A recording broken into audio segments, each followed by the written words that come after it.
The envelope was thick, creamy, and held the final verdict on my existence in this family. My mother placed it before me with a smile that didn't reach her eyes. Across the table, my brother had his camera poised, not to capture a memory, but to document a downfall. The clinking of fine silverware seemed to halt. In that pristine five-star restaurant, my graduation gift was a formal, signed declaration that I was no longer their daughter. I picked it up, the weight of it familiar and silent. They believed this document was the last word. They had no idea it was merely my opening chapter. Stay until the end. You'll understand why the most powerful responses are often the ones never spoken aloud. In our household, affection was a transaction. My father, Robert Vance, was a man who viewed personal connections through the lens of profit and loss. My mother, Eleanor, treated family like a social portfolio. And my brother, Marcus, was her blue chip stock. I was the volatile, uncertain asset. At charity galas, my mother's introductions were a masterclass in hierarchy. "Marcus is interning at the firm this summer," she'd announce, her voice ringing with pride. Then her gaze would drift to me, her tone flattening. "And this is Clara. She's still figuring things out." A polite, pitying smile from the guests would follow before they turned back to the more promising investment. I learned to absorb those looks, to let them settle deep down where no one could see the sting. Our home was a showroom of success, all marble and sharp edges. The grand piano in the corner was never played, only polished. I'd often find myself tracing the cold veins in the stone floor, listening to my father dissect quarterly reports, while my mother curated gratitude for acquaintances whose kindness was merely a tax write-off. Marcus was a natural. He knew the precise pressure for a handshake, the exact tilt of the head to feign interest. I studied him not out of admiration, but as a sociologist would a foreign species. Every one of his gestures was a calculated move on a chessboard I refused to play on. I, however, found solace in the chaotic, steamy environment of a campus library cafe. The hiss of the milk steamer was more honest than any compliment at home. Here, no one cared who my father was. They just wanted their latte hot and their Wi-Fi password to work. I cherished that simplicity. It was a world of tangible, immediate results. One evening, I came home smelling of espresso and pastries. Marcus was at the island, and my father was pouring a scotch. "We were just discussing your little job," my father said, the ice in his glass clinking. "Marcus thinks it's beneath you." Marcus didn't glance up from his phone. "It's not beneath her, Dad. It's just unstrategic." His voice was smooth, the insult delivered with a surgeon's precision. I forced a laugh, a hollow sound. "I'm paying my own way," I said. My father took a slow sip. "Self-reliance is a myth, Clara. Leverage is what pays the bills. Remember that." I wanted to tell him about the financial models I was building in my head, the algorithms that could outperform any of his leveraged buyouts. But his attention had already shifted, a satellite locking on to a stronger signal. After that, I stopped trying to contribute to their conversations. I became an archivist of their indifference, collecting data points in the quiet. There were moments, though, fragile as glass, where I thought I could shatter their perceptions. When I won the prestigious Global Innovation Fellowship, I forwarded the email to them, the subject line screaming its significance. My mother's reply came 12 hours later. "Wonderful news, dear. We're at the opera with the Claytons. Let's celebrate soon." Soon never came. That was the day the final piece of the puzzle clicked into place. In this family, attention was a limited resource, and I was a sunk cost. I remember the sound of their laughter that night, a synchronized, melodic thing that echoed through the vast, empty spaces of our home. It was the night I accepted my role, the ghost at the feast. 2 days before I was set to graduate, a link appeared in the family group chat. A reservation at the Gilded Elm, the same place we celebrated Marcus's promotion to VP. The message was sterile. Clara's pre-commencement dinner. Business formal. No exclamation points, no warmth. Just an instruction. I clicked the link. The reservation was under the Vance family. Robert, Eleanor, Marcus. My name was, again, conspicuously absent. This wasn't an oversight. It was an erasure. Minutes later, a private text from Marcus. Don't read into the guest list. It's a system default. System default. The phrase reverberated in my mind. That's all I was to them, a glitch in their perfect system. That night, I sat at my desk, the glow of my monitor painting the room a soft blue. My inbox was flooded with congratulations from professors, invitations from tech recruiters, notes from peers. None of it seemed to hold mass in the gravitational pull of my family's disregard. I scrolled through old photos, ski trips, summer homes, black tie events. There I was, always slightly out of focus, a blur at the periphery of their perfectly composed lives. It wasn't a new realization. It was just the first time I observed it with clinical detachment. All hope finally evaporated. The city was sleeping under a blanket of mist the night before the dinner. My windows were streaked with condensation, the glass vibrating with the distant rumble of the last subway train.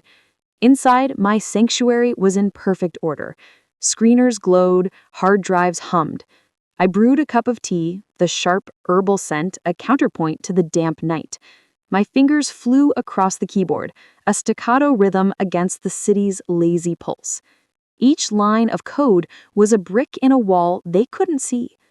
I had stopped seeking their understanding seasons ago. Understanding was for those who wanted to be heard. Evidence was for those planning to be remembered. So I compiled evidence, every acceptance letter, every grant approval, every fragment of the project we called Pathfinder. What started as a final year thesis had become a living, breathing AI tool that helped nonprofits optimize supply chains in developing regions. Leo managed the back-end architecture, Sarah crafted the user experience, and I, the cafe girl with a computer science degree, had engineered the neural network at its core. The pivotal moment came on a rain-lashed Tuesday at 3 a.m., when a simulation I ran showed a 40% reduction in delivery times for medical supplies. I remember leaning back, the numbers glowing on the screen. Data. Irrefutable, tangible data. By the time our university's innovation fair arrived, Pathfinder was ready. Professor Finch found me backstage. He said, "Don't perform, just demonstrate. Let the platform speak for itself." It did. When the presentation concluded, the room was silent for a beat, then erupted. Not the polite, obligatory applause from earlier presentations, but something genuine, energized. In the crowd, I noticed a woman in a sharply tailored blazer. Isabel Reed, CEO of Aether Global, a philanthropic tech giant. She approached me afterwards, her eyes scanning the data visualizations still on the screen. "You haven't just built a tool, you've built a conscience." We met 3 times. The third meeting, she pushed a tablet across her desk. On the screen was a term sheet. Aether Global wanted to acquire Pathfinder for $8.5 million, with me leading the integration team as Director of Ethical AI. I didn't sign right away. I spent a night dissecting every clause, every contingency. I needed to ensure the system born from quiet integrity wouldn't be corrupted by corporate noise. When my stylus finally touched the screen to sign, I didn't feel a surge of victory. I felt a profound, settling equilibrium. From that moment, I began constructing my own ledger, digital copies of every contract, every email, every bank transfer, all timestamped and secured in multiple encrypted locations. It was the kind of documentation that doesn't just narrate events, it legally enshrines them. The night the final wire transfer cleared, I printed the acquisition announcement. The sound of the printer, a soft mechanical whir, was more satisfying than any crowd's roar. I opened the family group chat for the first time in weeks. The last message was a photo of Marcus at a regatta, captioned, "Future Captain in the Making." I typed a single calm sentence. "I'll be at the dinner tomorrow." No embellishments, no explanations. After that, I cleaned my apartment. It was a ritual of centering.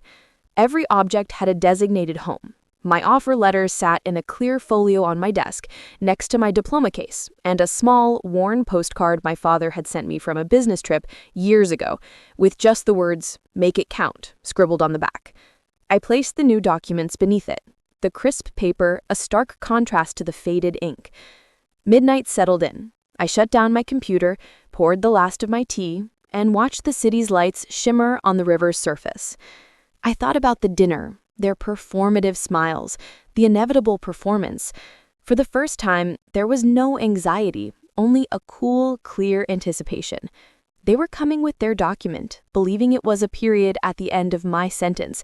They didn't know I had already written a new beginning, signed in triplicate. I fell asleep with that thought. The mist had cleared. The silence that remained felt sacred. I woke before my alarm. The first rays of sun caught the metallic corner of the folio, making it gleam. I pressed my fingers against the cool surface. I didn't dress for them. I dressed for the record. A sharp, minimalist suit, hair pulled back, no jewelry. The kind of aesthetic that doesn't ask for attention, but commands respect. Before I left, I centered my teacup on its coaster, precisely aligned with the edge of my desk. Habit, order, proof. I locked the door. The city streets were slick and gleaming, mirrors reflecting a sky slowly bleeding into day. My reflection in a shop window looked back, composed, assured, a stranger I was finally pleased to meet. Outside the gilded elm, I paused. Through the ornate doors, I could see the glitter of crystal, the familiar shape of my mother's profile, the way Marcus checked his reflection in his phone. I took one steady, deep breath. They believed this was their closing argument. They were unaware the verdict had already been delivered, signed, and notarized. This time, I wasn't a defendant in their courtroom. I was the presiding judge. The maitre d' greeted me. "The Vance party," he inquired, his voice polished. I saw a flicker of confusion as his eyes darted to his list and back to me. I nodded. "Yes," I said, my voice even. "I am the guest of honor." Inside, the air was thick with the scent of saffron and inherited privilege. My family was seated at the prime table, a stage set for a drama of their own making. My mother waved, a gesture meant to look welcoming, but felt like a summons. Marcus subtly adjusted his phone, beginning his recording. "Clara, sweetheart, we have a little something for you." A server materialized, placing a thick ivory envelope beside my water glass. My father cleared his throat, the sound echoing in the hushed space. "We feel it's time for you to stand on your own 2 feet, he declared. My mother added, "It's a collective decision." Marcus's lens was focused, capturing the envelope, my hands, my face. I opened it slowly. The paper was heavy, watermarked, undeniably legal. This document severs all fiduciary and emotional ties between the undersigned and Clara Elise Vance. It was signed in their distinct, confident scripts, my graduation present. The table waited. They expected tears, perhaps shouting, definitely a scene worthy of Marcus's camera. But the real drama had already happened in silent conference rooms and late-night coding sessions. I folded the paper neatly, once, then again, and set it down beside my fork. "Thank you," I said, my voice a calm, level, plain. Marcus's recording wavered. "You're thanking us?" I held his gaze, and I saw the first crack in his certainty. The air grew thin, tight. My father shifted. My mother's hand froze midway to her wineglass. "Clara," my mother said, her voice softer now, a hint of uncertainty bleeding through. "Let's not be dramatic." But I was already reaching for my leather portfolio. I pulled out a tablet, waking it with a tap. I placed it on the table and turned it to face them. On the screen was the Ether Global press release. Their iconic logo was bold at the top.